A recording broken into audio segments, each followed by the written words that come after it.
But lightning is not just a threat to the earthbound. Commercial aircraft suffer lightning strikes at least once a year and survive. But they are designed to withstand powerful strikes.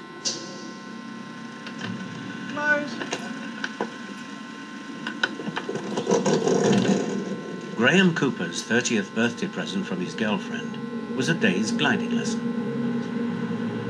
When I got the voucher, there was a book there and it showed a picture of a parachute. I said, oh, I wonder if we get one. I never knew you had to wear a parachute. It was Graeme's first experience in a glider.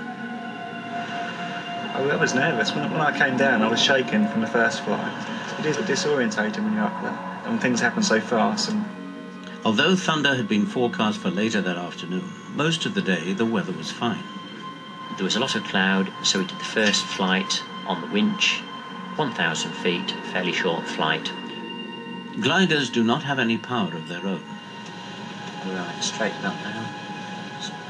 That's it. They stay aloft on thermals, columns of warm air that rise from the ground. When this warm, moist air meets colder air, it condenses and forms clouds. The clouds are signposts. They mark where the currents of rising air are, where the thermals are. So on a good day, we find currents of air fairly quickly. A gathering thunderstorm produces exceptionally strong thermals. Gliders have been known to attain record-breaking altitudes by riding on these thermals, but it's a risky business. It was from the middle of the afternoon onwards. The thermals, the currents of rising air, really were exceptionally strong. That should have been the hint that the forecast thunderstorms was starting to build. Their launch at 4 that afternoon was to be their final flight of the day. The last flight was good. We'd had a lot of thermal. Graeme was flying very nicely, and we were flying back to the club. There was a few clouds around. There's a few black clouds we could see in the distance, but we tried to steer clear of them. The pilot said we've got about 10 minutes to go, so we're just chatting away. 2,500 feet below them was an interested spectator. Saw some real black heavy clouds over there, with some gliders flying around. Looked like it was on the edge of the clouds anyway. And all of a sudden, a great bolt of lightning came out and struck one of them. And then this amazing bang. This whole canopy just blew straight off. And my ears were ringing like mad from the explosion. The glider was totally out of control, and that we had to get out of it, and we had to get out of it fairly fast. Then all of a sudden the glider blew into loads of little pieces like someone breaking up a rose into petals.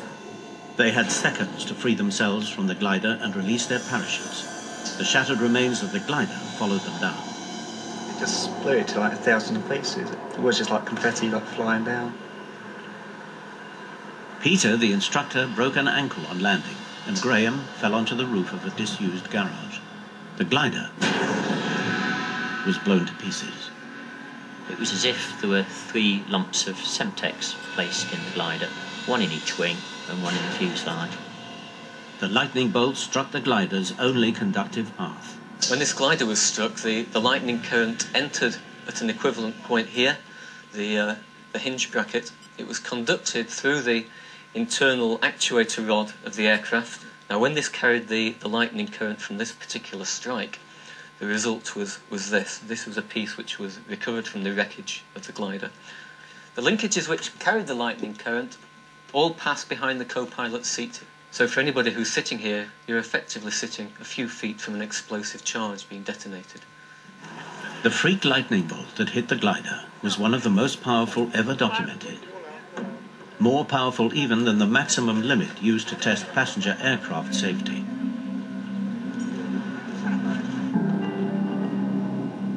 Lightning has always given man cause to fear the skies.